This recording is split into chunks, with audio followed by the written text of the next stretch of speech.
Alright guys, this really isn't a video, but just wanted to recap of everything trying to get this ski in the jet ski in working order.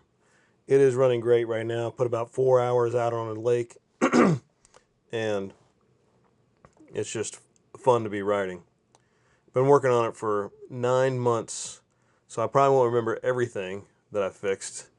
And in fact, I'm going through my playlist a little bit trying to remember it all. The jet ski takes off fast, and it's, can keep up with the GTX 300 for a few seconds, and then the GTX just runs away. But of course, the GTX top speed is 70, and this guy's RXT after the rebuild tops out at 50. When I picked up this RXT, I was actually just purchasing the jet ski trailer itself, a dual jet ski, and it was coming with this other the RXT, which wasn't running. I didn't look at it too much. I was just kind of like a bonus deal because I figured I'd fix it. Can't be that bad, right? Well, that ended up being a long list, as we see. And, besides that, I was always planning on getting another jet ski anyway, because you can't have just one. You got to have two so everyone can ride together. When I got it, the RXT would turn over, but it wouldn't start. And when I finally got to look at it, the oil was milky. And so we had a coolant leak and possible overheating damage. The piston rings were all rusted together in the pistons, and the cylinder sleeves also had rusted. I think if I recall correctly, the guy said it hadn't been run in 6 months to a year. The head was mostly okay, but you could see the engine had been rebuilt once before from a blow-up because there was impacts on the head from piston rings.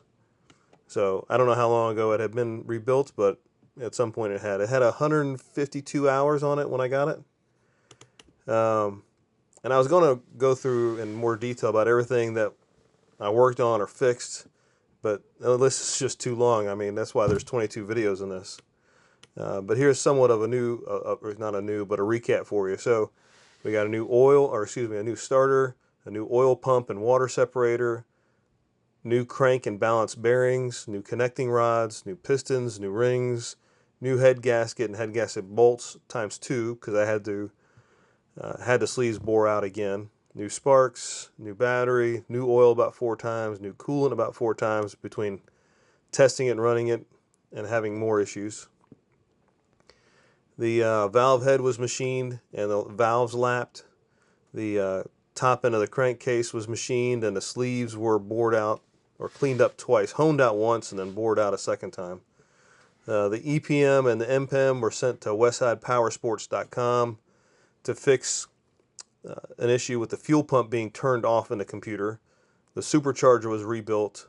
The jet pump was rebuilt with a new prop and wear ring, new fuel injectors, new fuel pump, new oil pressure regulator, new gel coat, and a new oil cooler, along with a bunch of other smaller parts.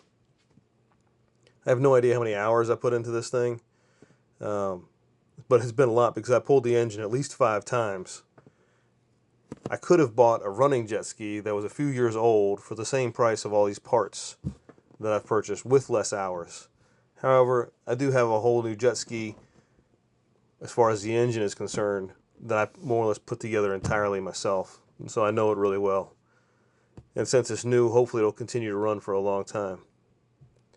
I hope that watching one of these videos or any of the videos helps you out. It made you laugh or even made you cry like I was a few times as every issue came up one after another. Thanks for watching. Until next time, take care, have fun, and keep learning. Thanks.